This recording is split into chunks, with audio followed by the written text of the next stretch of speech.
Taarifa mbalimbali zilizojiri ndani ya Tanzania na nje ya mipaka ya Tanzania, tukitazama habari za kitaifa, habari za Afrika Mashariki, habari za kimataifa, bila kusahau habari za biashara na uchumi, lakini pia tukiangazia mbalimbali habari za michezo na burudani. Kumbuka taarifa hizi zote unaweza kuzipata pia kupitia kwenye mitandao yetu mbalimbali ya kijamii.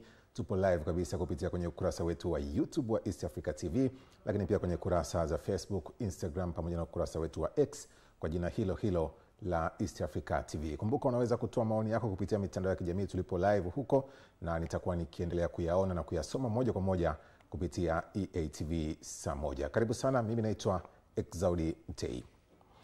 Tuanzie Dodoma ambapo Wizara ya Ulinzi na Jeshi la Kujenga Taifa katika bajeti yake ya mwaka wa fedha 2025-2026 imejipanga kuliimarisha jeshi kwa kuwa na vifaa vya kisasa pamoja na kuliweka kwenye mazingira mazuri. Hii ni taarifa ya Daniel Mkate kutoka bungeni Dodoma.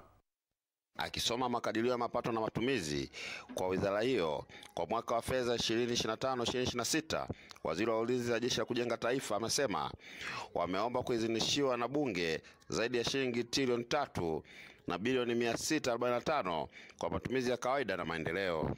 Matumizi ya kawaida na maendeleo. Katika mwaka wa fedha 2025-2026, serikali inatarajia kutenga jumla ya shilingi trilioni 3 bilioni 645 milioni 912 laki 947 kwa ajili ya matumizi ya kawaida na shughuli za maendeleo. Kati ya fedha hizo, shilingi trilioni 3 bilioni 327 milioni 115 laki 385 ni kwa ajili ya matumizi ya kawaida na shilingi bilioni 318 milioni 797 laki 562 kwa ajili ya shughuli za maendeleo.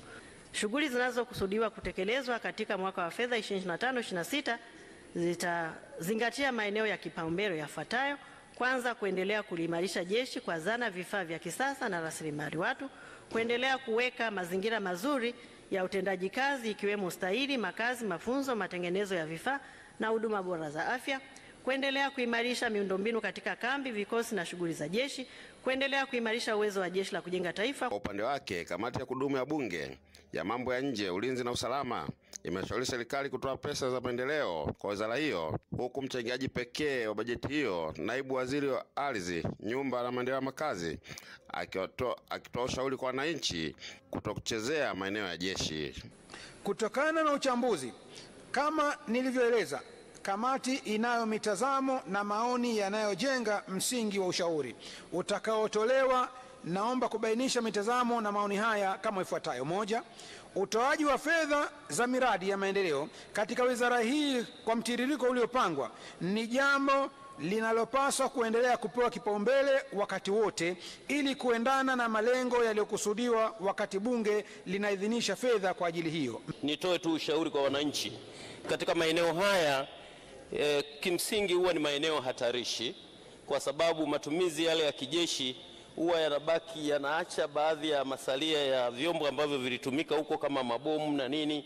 Kwa hiyo maeneo yote haya ambayo ni maeneo maalum kwa ajili ya matumizi ya jeshi, nitoe tu wito kwa Watanzania wenzangu, kwa kweli tusipende kuyachezea maeneo haya kwa sababu ni maeneo hatarishi sana. Kutoka bungeni jijini Dodoma, Daniel Mkate, EATV. Asante Daniel Mkate kutoka bungeni Dodoma. Taarifa nyingine, taharuki imeibuka mapema leo baada ya